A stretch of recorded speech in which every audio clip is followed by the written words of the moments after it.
ಶೈಕ್ಷಣಿಕ, ಆರ್ಥಿಕ, ಸಾಮಾಜಿಕ ಸಮೀಕ್ಷೆಯಲ್ಲಿ ಹಿಂದೂ ಎಂದು ಬರೆಸಿರಿ ಶಾಸಕ ದೊಡ್ಡನಗೌಡ ಪಾಟೀಲ್.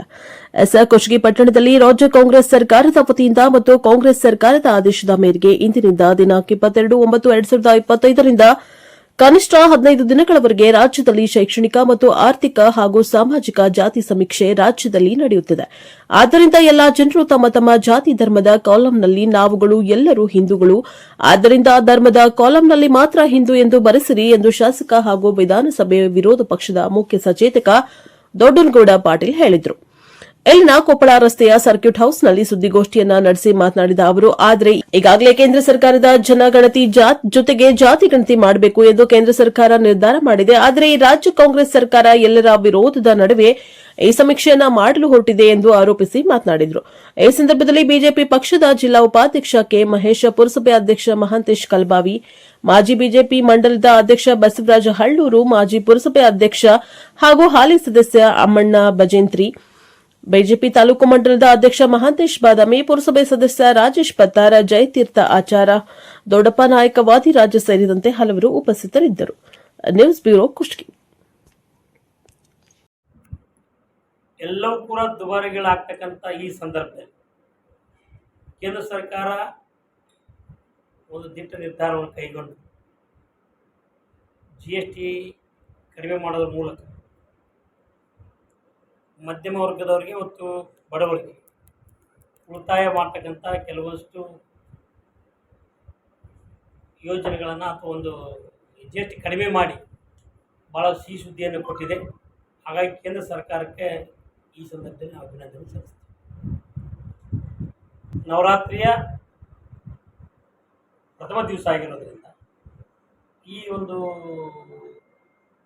ಸುದ್ದಿಯನ್ನು ಅಥವಾ ಈ ಒಂದು ಇದು ಜಾರಿ ಆಗೋದು ಇವತ್ತಿನ ದಿವಸ ಜಾರಿ ಆಗೋದ್ರಿಂದ GST ಆ ತೆರಿಗೆ ಜಾರಿ ಆಗೋದ್ರಿಂದ ಮೋದಿಜಿಯವರ ಕೊಡುಗೆ ಅಂತ ನಾವು ಹೇಳೋದು ಬಯಸ್ತೀವಿ.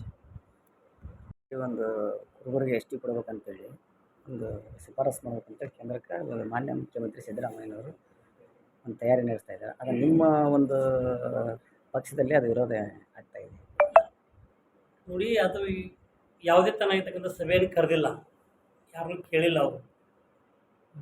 ಬಟ್ ಇರ್ತಕ್ಕ ಸಭೆ ಕರೀತಾರೆ ಅಂತಕ್ಕಂಥದ್ದು ಮಾಧ್ಯಮ ಮೂಲಕ ನಾವು ನೋಡಿದ್ವಿ. ಅದು ಆ ಸಭೆಯೂ ಕೂಡ ರದ್ದಾಗಿದೆ. ಮೀಟಿಂಗು ಅಧಿಕಾರಿಗಳ ಸಭೆ ಕರೆದಿರೋ ಅಂತಕ್ಕಂಥದ್ದು ಅದು ಕೂಡ ರದ್ದಾಗಿದೆ. ಮುಂದೆ ಅದ್ರ ಬಗ್ಗೆ ಯಾವುದೇ ಥರ ಇರ್ತಕ್ಕಂಥ ಪ್ರೋಗ್ರೆಸ್ ಇದೆ ಅಂತ ಗೊತ್ತಿಲ್ಲ ನನಗೆ. ಅದ್ರ ಬಗ್ಗೆ ಮುಖ್ಯಮಂತ್ರಿಗಳು ಎಲ್ಲೂ ಹೇಳಿಲ್ಲ, ಯಾರಾದರೂ ಹೇಳಿಲ್ಲ.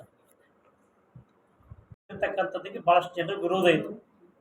ನಾವು ಕೂಡ ಹೇಳಿದ್ವಿ, ಇಲ್ಲದೇ ಇರ್ತಕ್ಕಂಥ 47 ಹೊಸ ಜಾತಿಗಳನ್ನು ನೀವು ಸೃಷ್ಟಿ ಮಾಡಿದ್ರಿ. ಅದು ಕ್ರಿಶ್ಚಿಯನ್ ಲಿಂಗಾಯತ್ ಅಂತಕ್ಕಂಥದ್ದು, ಕ್ರಿಶ್ಚಿಯನ್ ಕುರುಬ ಅಂತಕ್ಕಂತಿರ್ಬೋದು, ಕ್ರಿಶ್ಚಿಯನ್ ಅಪ್ಪಾರ ಅಂತಕ್ಕಿರ್ಬೋದು, ಕ್ರಿಶ್ಚಿಯನ್ ನಾಯಕ ಅಂತಕ್ಕಿರ್ಬೋದು, ಹೀಗೆ ಕ್ರಿಶ್ಚಿಯನ್ ಬ್ರಾಹ್ಮಣ ಅಂತಕ್ಕಂಥದ್ದು ಕೂಡ ಇಟ್ಕೊಂಡು ಎಲ್ಲವೂ ಕೂಡ 47 ಜಾತಿಗಳನ್ನು ಸೇರಿಸ್ಕೊಂಡು ಕೆಲಸ ಆಯಿತು. ಎಲ್ಲರೂ ಕೂಡ ವಿರೋಧ ಮಾಡಿದರು. ಇವತ್ತು ಅಂತ ತೆಗೆದಾಕ್ತಕ್ಕಂಥ ಕೆಲಸ ಮಾಡಿದ್ದಾರೆ. ಇದರಿಂದ ಯಾವುದೇ ತನ್ನಾಗಿರ್ತಕ್ಕಂಥ ಸಾಧನೆಯನ್ನು ರಾಜ್ಯ ಸರ್ಕಾರ ಮಾಡೋದಕ್ಕೆ ಸಾಧ್ಯ ಇಲ್ಲ. ಬಹುಶಃ ಅವರ ಸಚಿವ ಸಂಪುಟದಲ್ಲೇ ಅವ್ರಿಗೆ ಬೇಕಾಗಿರ್ತಕ್ಕಂಥ ಅತ್ಯಂತ ಹಿರಿಯ ಸಚಿವರು ಮತ್ತು DCM ಸಮೇತ ಎಲ್ಲರೂ ಕೂಡ ವಿರೋಧ ಮಾಡಿದರು ಅಂತಕ್ಕಂಥದ್ದು ನಮಗೆ ತಿಳಿದು ಬಂದಿರ್ತಕ್ಕಂಥ ಮಾಹಿತಿ. ಕೈ ಬಿಡಬೇಕು ಅಂತಕ್ಕಂಥದ್ದು ಎಲ್ಲರ ಒತ್ತಾಯ ಕೂಡ ಆಗಿತ್ತು. ಆದರೆ ಸಮಾಜವನ್ನು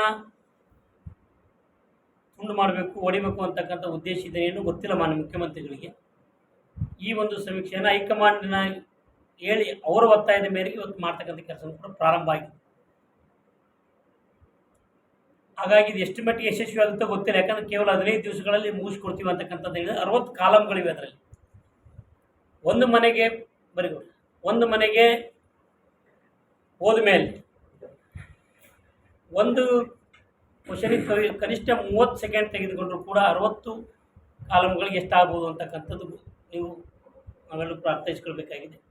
15 ದಿವಸಗಳ ಕಾಲದಲ್ಲಿ ಮುಗಿತಕ್ಕಂಥದ್ದಲ್ಲ. ಇವತ್ತು ನಾನು ಕೇಳಿದೆ, ಇಲ್ಲ ಇನ್ನೂ ಭಾಳಷ್ಟು ಮನೆಗೆ ಹೋಗಿ ಇವನ್ನ ಒಗೆದು ಹೋಗ್ತಕ್ಕಂಥದ್ದಾಗಿದೆ ಅಂತಕ್ಕಂಥ ಹಂಚಿಲ್ಲ ಅಂತ ಕೊಟ್ಟಿಲ್ಲ, ಒಗೆದು ಹೋಗ್ಯಾರ. ಕೆಲವೊಂದು ಸ್ಟಿಕರ್ ಅಂಟಿಸ್ಯಾರ ಸರ್, ಕೆಲವೊಂದಿಷ್ಟು ಒಗೆದು ಹೋಗಿದ್ದಾರೆ ಅಂತಕ್ಕಂಥದ್ದು ಕೇಳಿದೆ. ಇದು ಕೂಡ ಭಾಳ ಸರಿಯಾಗಿ ಆಗ್ತದೆ ಅಂತಕ್ಕಂಥ ವಿಶ್ವಾಸ ನಮಗಿಲ್ಲ. ಕೇಂದ್ರ ಸರ್ಕಾರ ಏನು ಮಾಡಿದೆ, 2026ರಿಂದ ಪ್ರಾರಂಭ ಆಗಿ 2027ರವರೆಗೂ ಕೂಡ ಭಾಳಷ್ಟು ಕಾಲಾವಕಾಶಗಳು ಕೊಟ್ಟು ಪ್ರತಿ ಮನೆಗೆ ಹೋಗಿ ಕೂತ್ಕೊಂಡು ಸರಿಯಾದ ರೀತಿ ಒಳಗಡೆ ಆಗಬೇಕು ಅಂತಕ್ಕಂಥದ್ದನ್ನು, ಜನಗಣತಿಯ ಜೊತೆಗೆ ಜಾತಿ ಗಣತಿಯನ್ನು ಮಾಡ್ತಕ್ಕಂಥ ತೀರ್ಮಾನವನ್ನು, ಐತಿಹಾಸಿಕ ತೀರ್ಮಾನವನ್ನು ಇವತ್ತು ಕೇಂದ್ರ ಸರ್ಕಾರ ತೆಗೆದುಕೊಂಡು ಅದರ ಮುಂದೆ ಯಾಕೆ ತರಾತುರಿ ಮೇಲೆ ಮಾಡ್ತಾರೋ ಗೊತ್ತಿಲ್ಲ. ಎಲ್ಲರೂ ವಿರೋಧದ ಮಧ್ಯೆ ಈಗಾಗಲೇ ಒಕ್ಕಲಿಗ ಸಮಾಜದವರು ಕೂಡ ಸಭೆ ಮಾಡಿ, ಅವರು ಶ್ರೀಗಳ ನೇತೃತ್ವದಲ್ಲಿ ಸಭೆ ಮಾಡಿ ಅವರು ಹಿಂದೂ ಒಕ್ಕಲಿಗ ಬರೆಸಬೇಕು ಅಂತಕ್ಕಂಥದ್ದಿದೆ. ಲಿಂಗ ಸಮುದಾಯದ ಹಿರಿಯರು ಮತ್ತು ಗುರುಗಳೆಲ್ಲರೂ ಕೂಡ ಸೇರಿ ಅವರು ಸರಿಯಾದ ರೀತಿ ತೀರ್ಮಾನಕ್ಕೆ ಬರ್ತಕ್ಕಂಥದ್ದಾಗಿಲ್ಲ. ಏನೋ ಅದರಲ್ಲಿ ಹಿಂದೂ ಅಂತ ಬರೆಸಬೇಕು, ವೀರಶೈವ ಲಿಂಗಾಯತ ಬರೆಸಬೇಕು ಅಂತಕ್ಕಂಥ ಗೊಂದಲದ ಮಧ್ಯೆ ಇದೆ. ಹಾಗೆ ನಮ್ಮ ಗುರು ಸ್ವಾಮೀಜಿಗಳು ಕೂಡ ಮೊನ್ನೆ ಕ್ರಿಶ್ಚಿಯನ್ ಅಂತಕ್ಕಂಥದ್ದು ಭಾಳ ತಪ್ಪೋದೆ, ನಮ್ದು ಯಾವುದೇ ತನಗಿಲ್ಲ ಅಂತಕ್ಕಂಥದ್ದನ್ನು ಹೇಳಿದರು.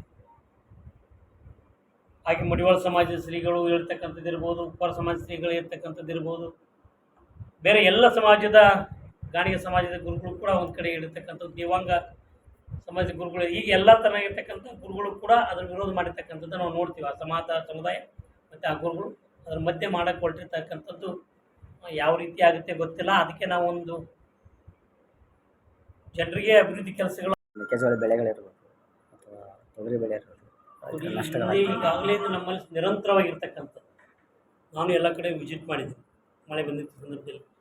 ಎಲಿಬೆಳ್ಳೆ ಹಾಳಾಗಿದೆ, ತೊಗರಿ ಹಾಳಾಗಿದೆ, ಹತ್ತಿ ಹಾಳಾಗಿದೆ, ಮೆಕ್ಕೆಜೋಳ ಹಾಳಾಗಿದೆ, ಎಲ್ಲವೂ ಕೂಡ ಹಾಳಾಗಿದ್ದಾವೆ. ಎಲ್ಲವೂ ವರದಿಯನ್ನು ಸಲ್ಲಿಸಿದ್ದೀವಿ. ಆದರೆ ಒಂದೇ ₹1 ಪರಿಹಾರ ಕೂಡ ಇಲ್ಲಿವರೆಗೂ ಬಂದಿಲ್ಲ. ನಾವು ಅಧಿವೇಶನದಲ್ಲೂ ಕೂಡ ಎಲ್ಲರೂ ಒತ್ತಾಯ ಮಾಡಿದ್ರದಕ್ಕೆ ಈ ರೀತಿ ಆಗಿದೆ ಅಂತಕ್ಕಂಥದ್ದನ್ನು ಬರೀ ವರದಿ ಕಳಿಸೋದಾಗಿದೆ ಮತ್ತು ಅದರಿಂದ ಯಾವುದೇ ಇದು ಕೊಟ್ಟಿಲ್ಲ. ನಾಳೆ ಕೃಷಿ ಅಧಿಕಾರಿಗಳು ಕೂಡ ಕರೆದಿದ್ದೇನೆ. ಮತ್ತೆ ಯಾಕಂದ್ರೆ 3 ದಿವಸ ಇಲ್ಲದೇ ಇರೋದ್ರಿಂದ ಅದರ ಮಾಹಿತಿಯನ್ನು ಕೂಡ ನಾಳೆ ತೆಗೆದುಕೊಂಡು ಮತ್ತೊಮ್ಮೆ ಸರ್ಕಾರ ಒತ್ತಾಯ ಮಾಡ್ತದೆ. ಇನ್ನೂ ಕೂಡ ರೈತರಿಗೆ ಮುಟ್ಟಿಸ್ಬೇಕಾಗಿರ್ತಕ್ಕಂಥ ಪರಿಹಾರ ಸರಿಯಾಗಿ ಮುಟ್ಟಿಲ್ಲ. ಅದರ ಮಧ್ಯೆ ರಾಜ್ಯವನ್ನು ಗೊಂದಲದಲ್ಲಿ ಬೀಳಿಸ್ತಕ್ಕಂಥ ಕೆಲಸ ಮಾನ್ಯ ಮುಖ್ಯಮಂತ್ರಿಗಳು ಈ ಸರ್ಕಾರ ಮಾಡ್ತಾಯಿದ್ದಾರೆ. ಕೆಲಸ ಆಗ್ತಾ ಇಲ್ಲ ಇವತ್ತು ಎಲ್ಲ ಕಡೆ ಬರೀ ಬೆಂಗಳೂರು ಗುಂಡಿ ಬಿದ್ದಿರ್ತಕ್ಕಂಥ ಅಷ್ಟೇ ಭಾಳ ಎಕ್ಸ್ಪೋಸ್ ಮಾಡಿ ಎಲ್ಲ ಕಡೆ ತೋರಿಸ್ತಾರೆ. ಆದರೆ ಆ ಪರಿಸ್ಥಿತಿನ ಹಳ್ಳಿಗಾಡಿನಲ್ಲಿ ಕೂಡ ಇದೆ.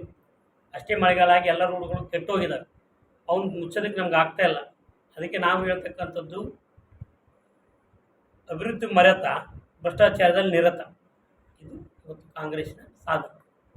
ಅದನ್ನು ಮರೆಮಾಚ್ತಕ್ಕಂಥ ಹಿನ್ನೆಲೆ ಒಳಗಡೆ ಈ ಜಾತಿ ಗಣತಿ ಸಮೀಕ್ಷೆ ಅಂತಕ್ಕಂಥದ್ದು, ಈ ಒಂದು ಸಮೀಕ್ಷೆಯನ್ನು ಅವರು ಈ ಬೂತವನ್ನು ಮುಟ್ಟಿರ್ತಕ್ಕಂಥ ಈ ದಿನಮಾನಗಳಲ್ಲಿ ನಮಗೆ ಮನೆಗೆ ಬಂದಿರ್ತಕ್ಕಂಥ ಸಂದರ್ಭದಲ್ಲಿ ಕಡ್ಡಾಯವಾಗಿ ಎಲ್ಲರೂ ಕೂಡ ಹಿಂದೂ ಅಂತಕ್ಕಂಥದ್ದನ್ನು ಧರ್ಮದ ಕಾಲಂ ಮೇಲೆ ಬರೆಸಬೇಕು. ಜಾತಿಯಲ್ಲಿ ನಿಮ್ಮ ಜಾತಿ ಮತ್ತು ಉಪಜಾತಿ ಪಂಗಡಿ ಏನಿದೆ ಅದು ಬರೆಸಬೇಕು ಅಂತಕ್ಕಂಥ ವಿನಂತಿಯನ್ನು ಈ ಸಂದರ್ಭದಲ್ಲಿ ಮಾಡೋದಕ್ಕೆ ಬಯಸ್ತೇವೆ.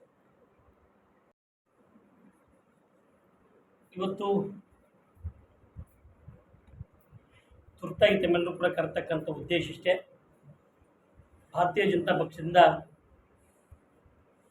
ಪಕ್ಷದ ರಾಜ್ಯಾಧ್ಯಕ್ಷರು ಮತ್ತು ಹಿರಿಯರು ಒಂದು ಸಂದೇಶವನ್ನು ಕೊಡಿದರೆ ಆ ಸಂದೇಶವನ್ನು ಜನರಿಗೆ ತಲುಪಿಸಬೇಕು ಅಂತಕ್ಕಂಥ ಉದ್ದೇಶದಿಂದ ಈ ತುರ್ತು ಪತ್ರಿಕಾಗೋಷ್ಠಿಯನ್ನು ಕರೆತಕ್ಕಂಥದ್ದು. ಮೊನ್ನೆ ಮಂಡಲಾಧ್ಯಕ್ಷರಾದಿಯಾಗಿ ಜಿಲ್ಲಾ ಉಪಾಧ್ಯಕ್ಷರು ಮಹೇಶ್ ಅವರು, ಬಸವರಾಜ್ ಅಳ್ಳೂರವರು ಮತ್ತು ಮಾಂತೇಶ್ ಅವರು, JK ಹಿರೇಮಠ ಅವರು, ರಾಜೇಶ್ ಭೀಮಗೌಡರು ಮತ್ತು ಅಂಬಣ್ಣವರು, ಹಾಗೆ ದೊಡ್ಡಪ್ಪಣ್ಣವರು, ಇನ್ನೂ ಅನೇಕ ಜನ ಪಕ್ಷದ ಎಲ್ಲ ಹಿರಿಯರು ಕೂಡ ನಾವಿವತ್ತು ಅದನ್ನು ಕರೆತಕ್ಕಂಥದ್ದು. ಇಡೀ ರಾಜ್ಯಾದ್ಯಂತ ಶೈಕ್ಷಣಿಕ, ಆರ್ಥಿಕ ಮತ್ತು ಸಾಮಾಜಿಕ ಸಮೀಕ್ಷೆ ಪ್ರಾರಂಭ ಆಗಿದೆ ಇವತ್ತಿಂದ. ಅದರಲ್ಲಿ ಎಲ್ಲ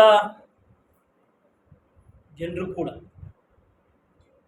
ಧರ್ಮ ಅಂತಕ್ಕಂಥ ಕಾಲಂನಲ್ಲಿ ಹಿಂದೂ ಅಂತಕ್ಕಂಥದ್ದನ್ನು ಬರೆಸಬೇಕು ಅಂತಕ್ಕಂಥದ್ದು ನಮ್ಮ ವಿನಂತಿ. ನೀವು ಜಾತಿ ಮತ್ತು ಉಪಜಾತಿಗಳಲ್ಲಿ ನಿಮ್ಮ ಪಂಗಡಗಳನ್ನು ಬರೆಸ್ಕೊಳ್ಳಿ. ಆ ಧರ್ಮದ ಕಾಲಂನಲ್ಲಿ ಮಾತ್ರ ಖಂಡಿತ ಕಂಪಲ್ಸರಿ ಎಲ್ಲರೂ ಕೂಡ ಹಿಂದೂ ಅಂತಕ್ಕಂಥದ್ದನ್ನೇ ಬರೆಸಬೇಕು ಅಂತಕ್ಕಂಥದ್ದು ನಮ್ಮೆಲ್ಲರ ವಿನಂತಿ. ಈಗಾಗಲೇ ಕೇಂದ್ರ ಸರ್ಕಾರ ಜನಗಣತಿಯ ಜೊತೆಗೇ ಜಾತಿ ಗಣತಿಯನ್ನು ಕೂಡ ಮಾಡಬೇಕು ಅಂತಕ್ಕಂಥ ತೀರ್ಮಾನವನ್ನು ತೆಗೆದುಕೊಂಡಿರ್ತಕ್ಕಂಥ ಈ ಸಂದರ್ಭದಲ್ಲಿ